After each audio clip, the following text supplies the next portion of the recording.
Will the Senate please come to order? Members, this morning we are convening in special session for the sole purpose of acting upon bills returned by the governor pursuant to Article 3, Section 16 of the Hawaii State Constitution. At this time, the chair calls on Chief Justice Mark Rechtenwald of the Hawaii Supreme Court to administer the oath of office for Senator Lynn DeCoit, who was appointed by the governor to represent Senate District 7 on June 17th. Senator DeCoit, will you please join us at the rostrum?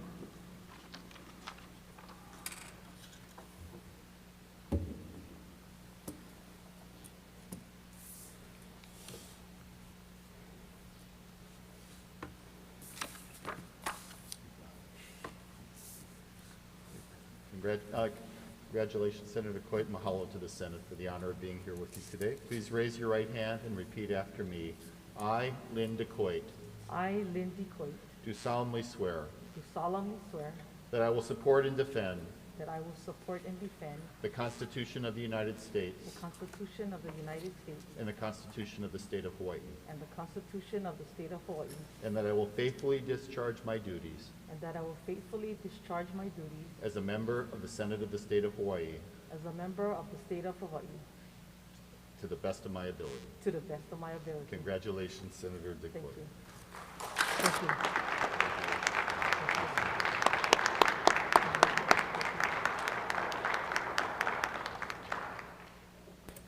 Thank you, Chief Justice Rechtenwald. Before we proceed further, I would like to note for the record that the ongoing COVID-19 pandemic qualifies as a catastrophic disaster as defined in Senate Rule 38.5, and there is good cause for authorizing Senate members to continue participating in any meeting of members via virtual attendance as set forth in Senate Rule 38.5 for the duration of this special session. Madam Clerk, please call the roll. Members, please use your microphones when responding. Senator Ocasio? Present. Senator Baker? Senator Chang? Here. Senator DeCoit? Here. Senator Dela Cruz? Here. Senator Favela? Here.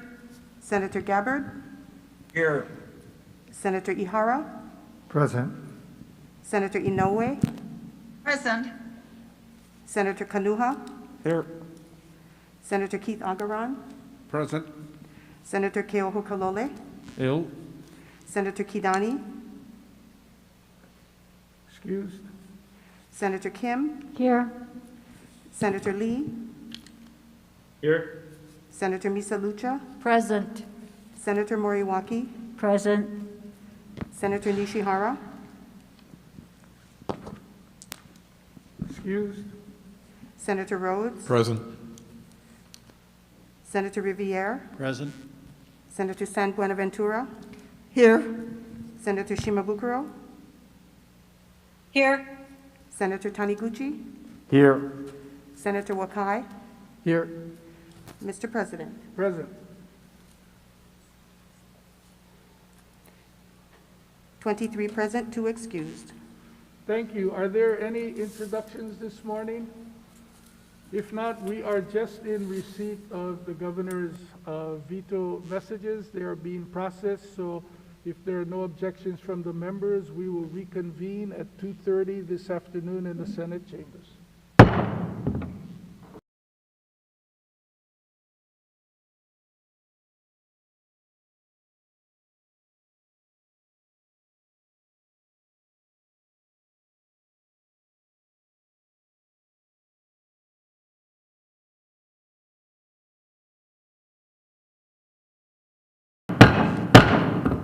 Will the Senate come back into order?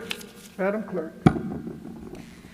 Members, we are on page 1 of the supplemental order of the day, introduction of measures, Senate Concurrent Resolution Number 1, relating to the recess day for the special session of 2021 for adoption.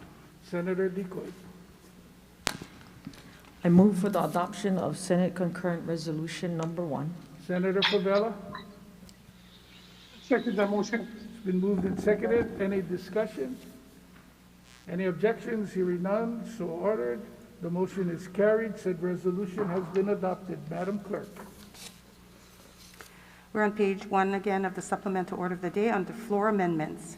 First one is House Bill 54, Conference Draft 1, relating to the state budget. Senator De La Cruz.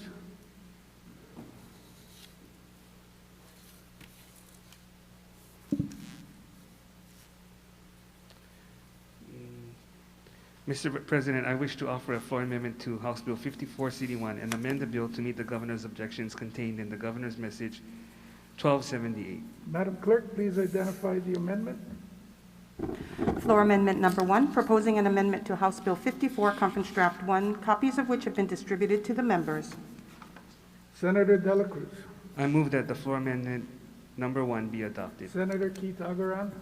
I second the motion. It's been moved and seconded. Is there any discussion? Senator De La Cruz. The bill appropriates general funds and federal stimulus funds to the Department of Budget and Finance to cover fixed costs and replenish the state's rainy day fund.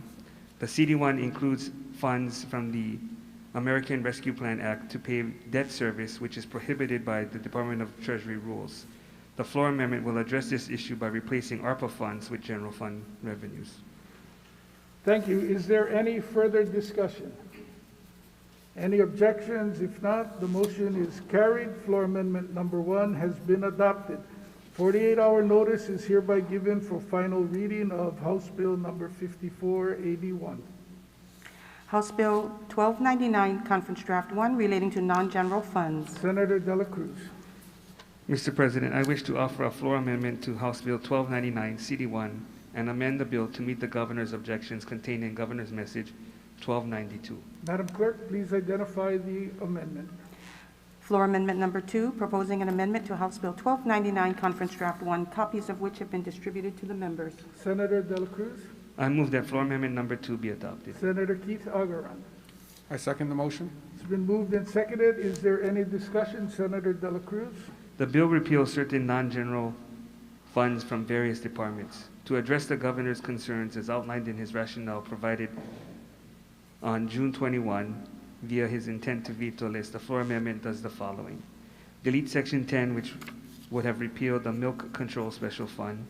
Deletes Part 12 relating to the Department of Hawaiian Homelands, which would have reclassified the Hawaiian Homes Receipts Trust Fund as a trust account. Delete Section 62, which would have abolished the National Mortgage Settlement Trust account, and other conforming amendments. Is there any further discussion? Any objections? If not, the motion is carried. Floor amendment number 2 has been adopted. 48-hour notice is hereby given for final reading of HB number 129981. On page 2, Senate Bill 589, Conference Draft 1, relating to the University of Hawaii. Senator Kim. Thank you, Mr. President. I wish to offer floor amendment to Senate Bill 589 CD1 and amend the bill to meet governor's objections contained in Governor's Message number 1297. Madam Clerk, please identify the amendment. Floor amendment number 3, proposing an amendment to Senate Bill 589, Conference Draft 1, copies of which have been distributed to the members. Senator Kim. I move that floor amendment number 3 be adopted. Senator De La Cruz.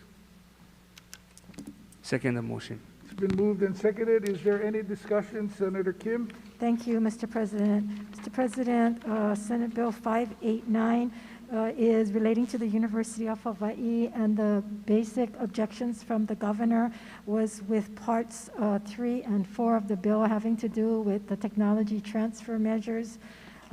They were concerned, he was concerned about any measures going forward that were already agreed to, that by this changes it would affect those contracts. However, the Constitution of the United States states that there can be no new laws or changes to any contracts that's already in progress, so it was already built in. However, we did put that language into this measure to make it clear that any current contracts will not be affected by this measure. Also put in measures that if there are conflicts of interest, that will be reported or disclosures will be made to the Ethics Commission, and that they will review those measures. As far as Part 1, which has to do with the Cancer Center, we made some changes to the reporting and how the selection of the director of the Cancer Center would be made, and that is in accordance to the policies of the regents of the University of Hawaii. And we did take out the restriction on how tuition funds would be used. Other technical amendments and the dates also were made, and because of the drop-dead clause, the measures actually died. On June 30th, we had to put into this new floor amendment the entire statute so that we could re-enable the statute and then make the extensions. So those are the changes. Thank you. Thank you, Senator Kim, for your hard work on fixing this measure, and Senator De La Cruz, I forgot to thank you for your efforts on the two bills that you had offered amendments for. Is there any further discussion? Any objections? If not, the motion is carried. Floor amendment number 3 has been adopted. 48-hour notice is hereby given for final reading of SB 589-81. If there are no objections from the members, we'll take a short recess.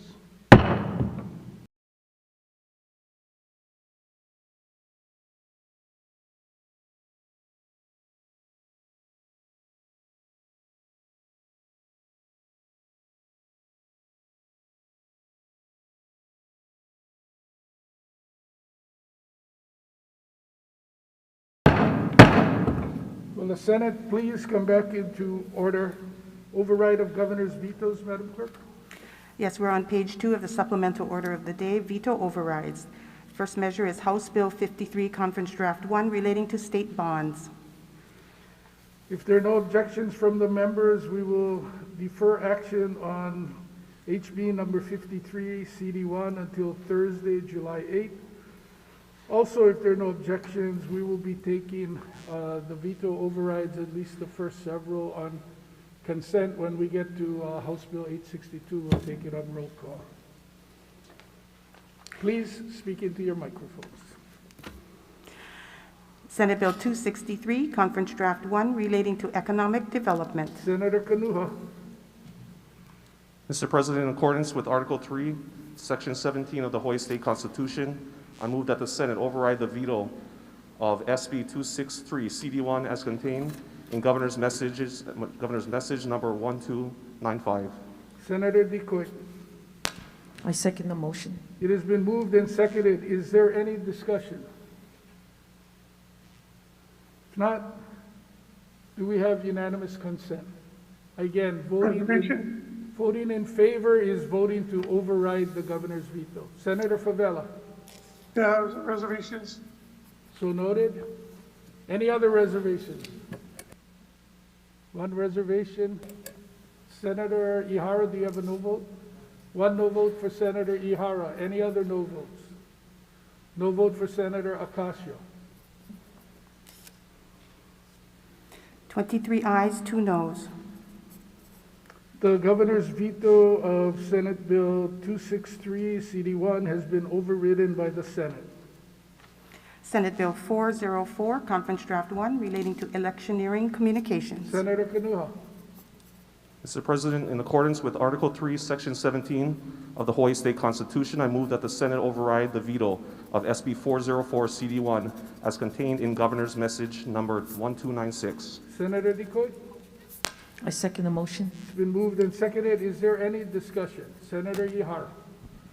Mr. President, I rise in opposition to the motion to override veto for Senate Bill 404. Please proceed. Mr. President, I have a disagreement on this policy as a substantive policy. And I want to highlight the reason why that gets amplified for my opposition. That has to do with the process by which this bill was considered. This bill was considered and is a campaign spending commission administrative proposal. that would have made a number of fixes, I think good fixes, to the campaign electioneering communications statute, which had been cumbersome and had some problems. In the process of this bill, after the last hearing, the Senate had a hearing and the House had 2 hearings.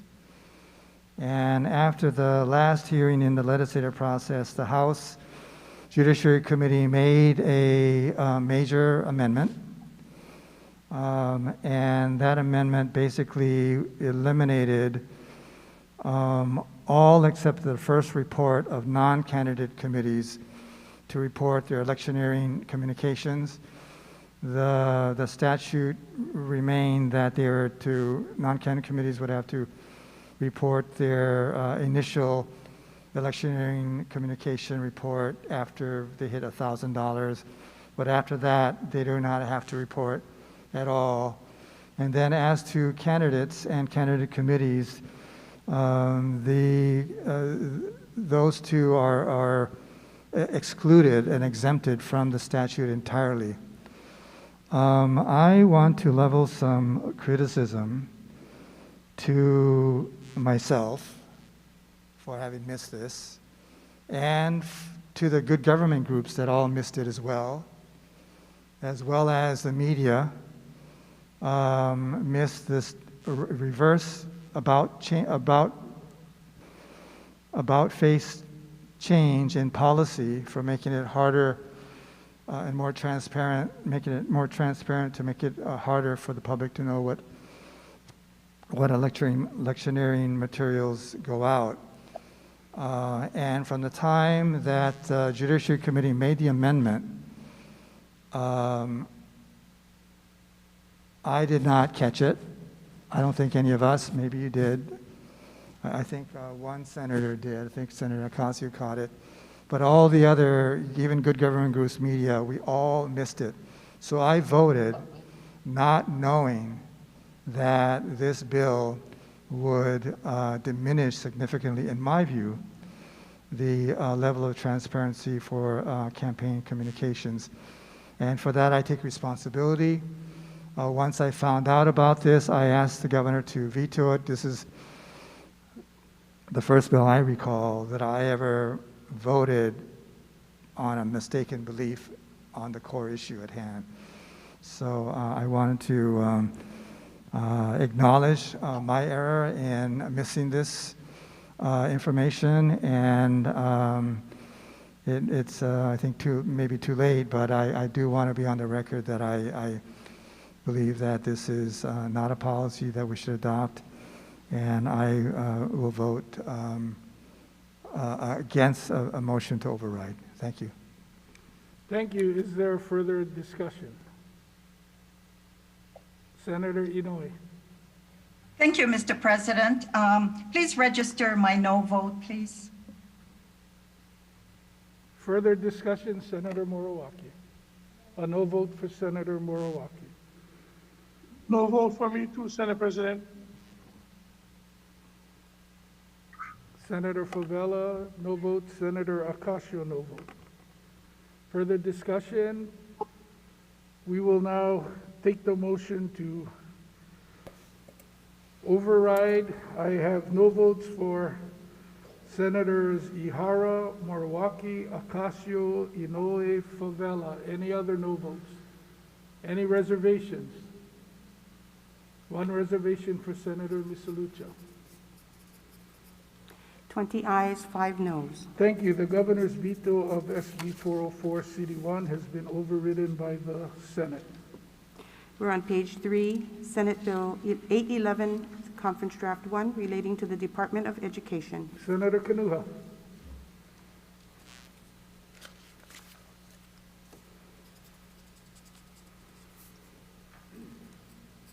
Mr. President, in accordance with Article 3, Section 17 of the Hawaii State Constitution, I move that the Senate override the veto of SB 811 CD1 as contained in Governor's Message number 1300. Senator Decoit. I second the motion. It's been moved and seconded. Is there any discussion? Senate President. Senator Favela. Yeah, as we're going forward in the new year and having a new superintendent and transparency with the DOE, having a weekly positive COVID report sent and have the schools do something like this is going to be hard on them, especially the schools that don't even have staffing, especially our rural schools and our schools in certain districts might end up, if they have a positive case, everybody's going to know about it and who the person is going to be. Now that pretty much everybody's getting the vaccine, I really don't think that having this pushed through would make a difference now in the reporting. In the beginning, I understand the reason for this bill, but now we have a lot of changes that change over a few months, and now that we're having a different superintendent and different leaders that we know we can trust and probably have better transparency, I cannot support going forward with having schools be obligated to make these kind of reports to the DOE, and the DOE makes these reports on a weekly basis. So I'm going to be in opposition of the override. So noted. Any further discussion? Senator Kidani. Thank you, Mr. President. I would like to let the body know that this bill was put forth with much thought. And without the public knowing what schools are impacted, how can they know that their community is safe? How can they know that their children are safe? This is not going to be any extra work because the schools are already making these reports. I just think that in the awareness of safety and for all of us, we need to know where the cases are to help us be aware and to know that our children are safe and our community is safe. Thank you, Mr. President. Thank you. Any further discussion? If not, do we have unanimous consent? I have a no vote for Senator Favela, no vote for Senator Riviere, no vote for Senator Ocasio. Do I have any reservations? Reservations for Senator Ihara. 22 ayes, 3 noes. Thank you. The governor's veto of SB 811 CD1 has been overridden by the Senate. Senate Bill 1387, Conference Draft 1, relating to microchip identification. Senator Kanuha. Mr. President, in accordance with Article 3, Section 17 of the Hawaii State Constitution, I move that the Senate override the veto of SB 1387 CD1 as contained in Governor's Message number 1301. Senator Decoit. I second the motion. It's been moved and seconded. Is there any discussion? Do we have unanimous consent? 25 ayes. Senator sorry. Favela, were you trying to speak before I announce the vote? You're on mute.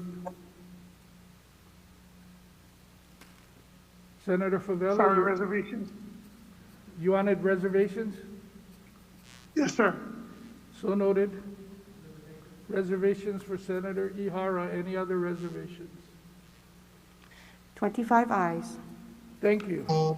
The governor's veto of SB 1387 CD1 has been overridden by the Senate. House Bill 862, Conference Draft 1, relating to state government. Senator Kanuha. Mr. President, in accordance with Article 3, Section 17 of the Hawaii State Constitution, I move that the Senate override the veto of HB 862 CD1 as contained in Governor's Message number 1288. Senator Decoit. I second the motion. It's been moved and seconded. Any discussion? If not, we will take the roll call vote on this. Yes. Oh, Senator Inoue, please proceed. I'll go along with your registering the votes. Thank you. Further discussion? Again, Mr. President, Senator Chang. Senator Chang, may I have permission to enter written remarks into the record in opposition? So ordered. Thank you. Mr. President, I also Senator have Moriwaki. written remarks. I will be voting with reservation, but I have written remarks. So ordered. Further discussion? Senator Misalucha, and then Senator Shimabukuro. Senate President, colleagues, I speak in strong support of HB 862. I think what is not debatable is this. We all love this island we call home, and we would like to continue to share its grandeur and beauty with the rest of the world. But it needs to be done in appropriate ways using effective tools, ensuring that the funds dedicated towards its purposes are spent wisely and effectively. In my experience as Vice Chair of Energy, Economic Development and Tourism, I saw a sincere acknowledgement from my colleagues of the importance of tourism as a major economic driver for our state. And as such, we are mindful that the industry needs to continue to be supported. With this veto, though, I'd like to cite the main reasons why I voted for the bill in the first place, and now will vote to seek for an override of the veto. Number one, the transparency and effectiveness of the Hawaii Tourism Authority in handling the issues related to the pandemic. I was privy to meetings where data was not provided despite repeated requests. I found that management decisions were slow amidst a crisis and might have led to unnecessary waste of government resources.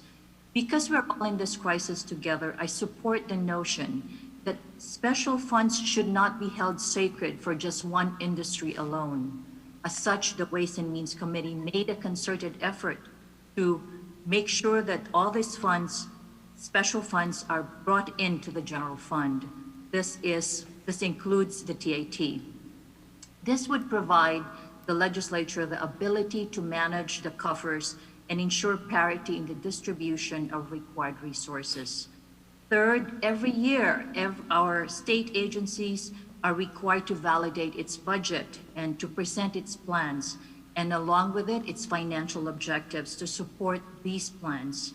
It is part of the check and balances in state government. Since its inception, HTA has been exempted from this scrutiny. However, based on past performance for the past few years, HTA will need now to convince the legislature that it is deserving of this autonomy. It will require HTA to be more forthcoming with its strategic plans and force greater communication between HTA and the legislature. Last but not least, much has been said about the reduced funding for HTA. From 79 million, it is now 60 million. But the legislature is not micromanaging how those funds will be spent. However, considering the fact that a lot of our residents are now less supportive of tourism, it may be prudent for HTA to focus its attention on resource management, tourism management, rather than just marketing to tourists. This means being to more community-based nonprofit organizations, including VASH. At the end of the day, we would like to support HTA and be their partners towards a good tourism platform. This can be possible with greater transparency and accountability. So I urge my colleagues to vote for an override of the veto. Thank you. Further discussion? Mr. President, Senator Shimabukuro? I'd like to adopt the words of the previous speaker as if they were my own. So Thank ordered. you. All right, Senator Ocasio, Mr. President, may I speak in opposition? please proceed. So I just wanted to address the process in which this bill has come about, just for those who may be watching who didn't necessarily follow the timeline of this particular bill. Originally, it was one line, and it was to abolish the Office of Aerospace, Oyavale no. And then it ballooned at one point at the very end of our session, right before the last hearing in the Senate side. And it became, at some point, 58 pages long with multiple parts. And the title is relating to state government, which is very broad, and therefore anything within its body can relate to relating to state government. Therefore, it became what I call a Frankenstein bill, and in the honor of transparency in our democracy and our government and speaking for the people, this would not be okay with me if I were back home as a constituent, because there was very little time for any public comment from those that are affected within the bill, like the counties, HTA, Pisces, etc., because of the last-minute nature. This particular bill has caused a lot of conversation within the media, within conversations among colleagues, and within the community, and amongst, of course, the counties, because it has the county, removes the TAT from the county. There are parts to the bill that I would vote for if they were separate. I also agree with parts of what the previous speaker had mentioned, about understanding that we need to look at our tourism and the dedicated funding and how much and what it's used for, et cetera. I would actually likely be in favor of certain parts. But because of the nature and because it's a conglomerate of so many things, and if certain parts are a definite no and certain parts are a maybe or a yes, how can I conceivably vote in favor of the bill? That is why originally I had in opposition. So I just wanted to clarify for those who are watching, for the press, for everybody, to understand that, if it was a little bit more straightforward, actually if it was a lot more straightforward, would be, in my opinion, more integrity. So mahalo for allowing me to speak, and I vote in opposition. Thank you. Further discussion? If not, we're going to call the roll. If you vote yes, you are voting in favor of overriding the governor's veto. A no vote would be supporting the governor, and a reservation is still a vote that ultimately will be cast as a vote to override. Madam Clerk, if it's clear, please call the roll. Senator Ocasio? Aole. Senator Baker? No. Senator Chang? No. Senator DeCoite? No. Senator Dela Cruz? Yes. Senator Favela? No. Senator Gabbard? Yes. Senator Ihara? No. Senator Inoue? No. Senator Kanuha? Yes. Senator Keith Agaran? Senator Keoho Kalole? Yes. Senator Kidani? Yes. Senator Kim? Aye. Senator Lee? Aye. Senator Misalucha? Aye. Senator Moriwaki? With reservation. Senator Nishihara? Senator Rhodes? Aye. Senator Riviere? Aye. Senator San Buenaventura? Senator Shimabukuro? Aye. Senator Taniguchi? No. Senator Wakai? Yes. Mr. President, Aye. 17 ayes, 8 noes. Thank you. The governor's veto of HB 862 CD1 has been overridden by the Senate. No further business, Mr. President. Are there any announcements today? If not, the chair has a revised list of Senate leadership and standing committee assignments was distributed to all offices on July 2nd, 2021, and the clerk is directed to place the same in the journal. When I call for the motion to adjourn, we will be reconvening at 3 p.m. on Thursday, as the amended bills need to sit for 48 hours. If nobody has an announcement, I have one short personal privilege. Senate Bill 1350 was amended in Ways and Means to deal with reapportionment. It went over to the House, and on the floor of the House, it was deleted, and the language to defer the pay raises for the judiciary, executives, and the legislature were inserted. It came back over, and it went to conference, where we reinserted the language for reapportionment. And so I don't know of a bill that was more egregiously amended when it wasn't even done in the committees, but on the floor of one of the chambers, and it passed unanimously in this chamber. And without much comment from the press at that time, but I guess it's okay if it defers our salaries, and the ends justify the means. And so I understand and appreciate your concerns, Senator Ocasio, but I want to point out that there was more than one bill that went through this process and was amended in ways that maybe were not the usual ways, but found their way to the end of the session. Senator Decoit? I move that the Senate stand adjourned until 3 p.m. on Thursday, July 8th.